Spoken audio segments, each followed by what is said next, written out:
இப்போ சட்டசபையில் ஒரு அல்லாஹ்குல்லா நடந்துகிட்டு இருக்கு. என்ன அப்படின்னா, இஸ்லாமியர்களுக்கு யார் உறுதுணையாக இருந்தோம் அப்படின்னு. அதுவும் எதில் ஆரம்பிக்கிறாங்க அப்படின்னா, அந்த 25 வாழ்நாள் சிறை கைதிகள் அவர்களுக்கு நீண்ட பரோல் கொடுத்தது திமுக ஆட்சியில்தான் அப்படின்னு ஜவஹர்லால் சொல்றாரு. உடனே தாவேக்காலேருந்து ஒருத்தர் எழுந்திருச்சு, இஸ்லாமிய பயங்கரவாதிகளை பயங்கரவாதிகள் என்று சொன்னார் கருணாநிதி. அவர் இஸ்லாமியர்களே பயங்கரவாதின்னு அவர் பேர் வச்சுட்டாரு. அதனால நாங்க எவ்வளவு கஷ்டப்பட்டோம் தெரியுமா அப்படின்னு வேதனைப்பட்டார். அழுகெல்லாம் செஞ்சுட்டார் அவர். உடனே திமுக தரப்பாக, எங்களை பார்த்தா சொல்கிறீர்கள், நாங்கள் என்னென்னலாம் இஸ்லாமியர்களுக்கு செய்தோம் தெரியுமா அப்படின்னு ஒரே 2 பக்கமும் வாழ்வீச்சு நடந்து கொண்டு இருக்கிறது. பொதுவாக நாங்கள் எல்லாருக்கும் செஞ்சோன்னு அவங்க சொல்ல, நாங்கள் இஸ்லாமியர்களுக்கு என்ன செஞ்சோங்கிறது தான் போட்டி நடந்துகிட்டு இருக்கு. அதுவும் ஒரு பயங்கரவாதிகளுக்கு யாரு உறுதுணையாக இருக்கிறோம் அப்படிங்கிறதுல போட்டி நடக்குது. நீங்க எப்படி பாக்குறீங்க? நீங்க சொன்னதுலேருந்து ஒரு விஷயம் தெளிவாக அவர்களே வாக்குமூலம் கொடுத்திருக்கிறார்கள். என்னன்னா, இஸ்லாம் என்பதும் பயங்கரவாதம் என்பதும் பிரிக்க முடியாதது. அப்படிதான் நம்ம அர்த்தம் எடுத்துக்கணும். நம்ம அப்படிதான் அவங்க சொல்றதை பார்த்தா அப்படிதான் சொல்றதை வச்சு நான் சொல்றேன், நானும் சொல்லலை. ஏன்னா இஸ்லாம்ல ஆரம்பிச்சு உடனே பயங்கரவாதத்துக்கு போறாங்க. பயங்கரவாதிகள் என்று சொல்லிவிட்டார்கள். இப்ப குண்டு வைக்கிறவங்க யாருன்னு சொல்றது? ஒருத்தன் கொலை பண்ணிட்டான், கொலைக்காரன் என்று சொல்லாதீர்கள். சொன்ன என்ன தப்பு? கொலைகாரன் தான். ஒரு கொலையை பண்ணா கொலைகாரன். ஒரு 30, 40, 50 பேரை வந்து குண்டு வச்சு கொத்து கொத்தா கொண்டு என்ன பயங்கரவாதி தான் சொல்ல முடியும். ஆனா சொல்லக்கூடாதான். ஏன்னா அவர் வந்து ஒரு இஸ்லாமிய மதத்தை சேர்ந்தவர்.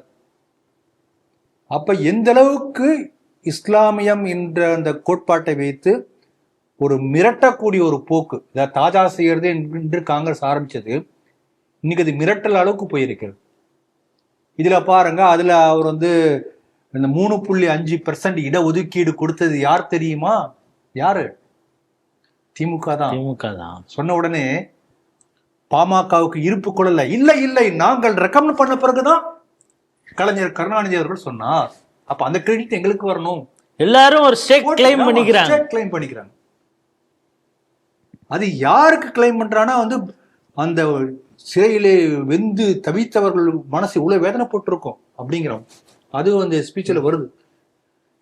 இப்ப நான் கேட்கிறேன், அந்த கோவை குண்டுவெடிப்புல அத்தனை பேர் துடிக்க சாகடிச்சிங்களே, மருத்துவமனைக்கு எடுத்துட்டு போற மருத்துவமனைக்கு பக்கத்திலே பண்ணீங்களே, எத்தனை பேர் நிரந்தர ஊனமா இருக்காங்க, எத்தனை நூற்றுக்கணக்கான பேர், அதெல்லாம் வந்து வெளியில கணக்கிலே வந்திருக்காது. எத்தனை பேர் வாழ்க்கையா போயாச்சு. அப்ப இதெல்லாம் நீங்க வருத்தப்பட்டிருக்கீங்களா? இதெல்லாம் செஞ்சவனுக்காக நீங்க வருத்தப்படுறீங்க. அப்ப நீங்க என்ன அர்த்தம்? ஒரு மனித உயிரை வந்து துடிக்க கொன்றால் பரவாயில்லை, ஆனா அது செஞ்சவன் வந்து இஸ்லாமிய, அதனால அவன் காப்பாற்றப்படும். இதான் சொல்லக்கூடிய அதான் லாஜிக் தானே. அப்ப எந்த அளவுக்கு வந்து மனிதனையும் மறத்து போயிருக்கின்றது இஸ்லாம் என்கின்ற பெயரில். இதே போல திமுக வேற பேசுறாங்க. சிஏஏவுக்கு எதிர்க்கு முதலில் குரல் கொடுத்தது நாங்க தான். வக்ஃப் சட்ட திருத்தம் வந்த போது அது எழுத்து கோர் கொடுத்தது நாங்க தான். உடனே அவன் ஒவ்வொருத்தரும் இல்ல நாங்களும் குரல் கொடுத்தோம். அப்ப ஒரு தாஜா செய்யும் போக்கு என்பதற்கு ஒரு எல்லை மீறி ஒரு லெவல் தாண்டி போகக்கூடிய போன்ற ஒரு போக்கு தமிழக சட்டசபையில நம்ம பார்க்க முடிஞ்சது. எனக்கு என்னன்னா, இந்த சபாநாயகர் பாதையில நிறுத்திட்டார். பழைய கதையெல்லாம் வேண்டான்ட்டார்.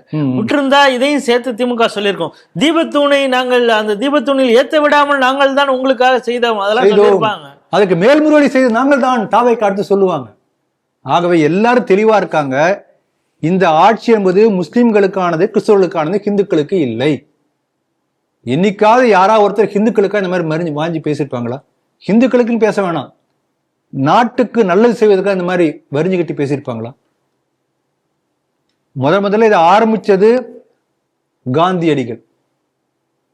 முதல் கிலாபத் இயக்கத்தை துருக்கியில வந்து கிலாபத் என்கின்ற இயக்கம் ஆரம்பிக்கிறோம். உலகம் முழுக்க ஒரு கிலாபத், ஒரு காலிஃபானுடைய ஆட்சிக்கு வரணும் என்பதற்காக கிலாபத் இயக்கம் ஆரம்பிச்சு தோல்வியில் முடிஞ்சது.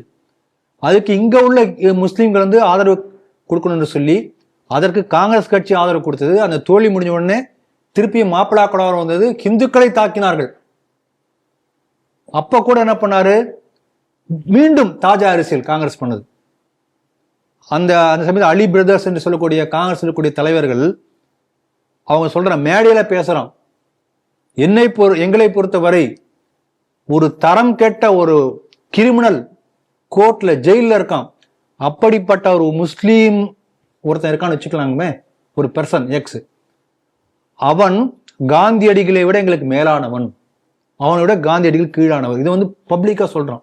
அதனாலதானே அவங்களெல்லாம் விடுதலை பண்ணணும் இப்ப சட்டசபையில கேக்குறாங்க. ஆமா பாருங்க, அங்கிருந்து வருது எல்லாமே. வந்து காலங்கள் மாறினாலும் அந்த மாற்றங்கள் காட்சிகள் மாறவில்லை. ஏன்னா நம்ம அந்த மனப்பான்மை, அதே மனப்பான்மை இங்க இருக்கும். அதுக்காக சொல்ல வரேன். அப்ப ஹிஸ்டரி ரிப்பீட்ஸ். இப்போ ஒரு ஆங்கில தொலைக்காட்சியில பேசும்பொழுது சுதான்ஷு திரிவேதி இந்த வந்தே மாதரம் பத்தி பேசும்பொழுது ஒரு பல புது தகவல்களை சொல்றாரு. அதுல இவங்கெல்லாம் அந்த நீங்க சொன்ன அலி பிரதர்ஸ்லாம் இருப்பா, அவங்கள கன்வின்ஸ் பண்றதுக்கான விஷயங்கள் நடக்கிறப்ப ஒரு 7-8 பாயிண்ட்ஸ் அவங்களுக்கு இது கொடுக்குறாங்களாம், அஷூரன்ஸ், நாங்கள் இதையெல்லாம் பண்ணுறோம் இல்லைங்களா. அதில் 6வது பாயிண்ட்டும் 7வது பாயிண்ட்டும் உங்களுக்கே வந்து அதிர்ச்சி தரும் அப்படின்னு சொல்லி அவர் சொல்கிறார். என்னன்னா 6வது பாயிண்ட் வந்து அந்த நீங்கள் கேட்கலன்னா கூட நாங்கள் அதை செய்துடுறோம், அந்த 2 ஸ்டான்ஸாவை கட் பண்ணிடுறோம் அப்படின்னாராம். 7வது பாயிண்ட்டாக அவங்க கொடுத்த அஷூரன்ஸு அதுதான் ரொம்ப, அதாவது இந்த வந்தே மாதரம் இதுக்கெல்லாம் இவங்களை இது பண்ணுறதுக்கு கன்வின்ஸ் பண்ணுறதுக்கு என்ன சொல்கிறாங்கன்னா, நீங்கள் பசுமாடை எங்கே வேணாலும் வெட்டிக்கலாம், நாங்கள் அதை எதிர்ப்பு தெரிவிக்க மாட்டோம். அதை வந்து ஒரு அஷூரன்ஸாக நேரு கொடுத்துருக்கார். ஆகவே தாஜா அரசியல் எந்த அளவுக்கு காங்கிரஸ் முன்னெடுத்திருக்கின்றது என்பதற்கு உதாரணம். கடைசி என்ன பண்ணாங்க, அந்த தேசிய கீதத்தை வந்தே மாதரத்தை முஸ்லீம்களுக்கு அவங்களுக்கு தாஜா செய்வதற்காக வெட்டினார்கள். இதுதான் நடந்தது. அதே போல இவர்களுக்கு வெட்டி கொள்ளவில்லை, ஆனால் வந்தே மாதரத்தை வெட்டிட்டாங்க. அவர்கள் வெட்டி கொள்கிறார்கள் அவர்கள். இதே போல காங்கிரஸ் சுதந்திரம் அடைந்த பாரதத்துக்கு இது தேசிய கொடியாக இருக்க வேண்டும் என்று சொல்லி காங்கிரஸ் கட்சி சார்பாக 7 பேர் கொண்ட ஒரு கமிட்டி, அதுல வந்து முஸ்லீமும் இருக்காங்க, எல்லா மாநில பிரதிநிதிகள் இருக்காங்க, நாடு முழுக்க சுற்றுப்பயணம் செய்து எல்லா அமைப்புகள்கிட்ட கேட்கறாங்க, மக்கள்கிட்ட கேட்கறாங்க. கொடி கமிட்டி பரிந்துரை செய்து காவி கொடிதான் தேசிய கொடியாக இருக்க முடியும், காங்கிரஸ் அமைத்த கொடி கமிட்டி.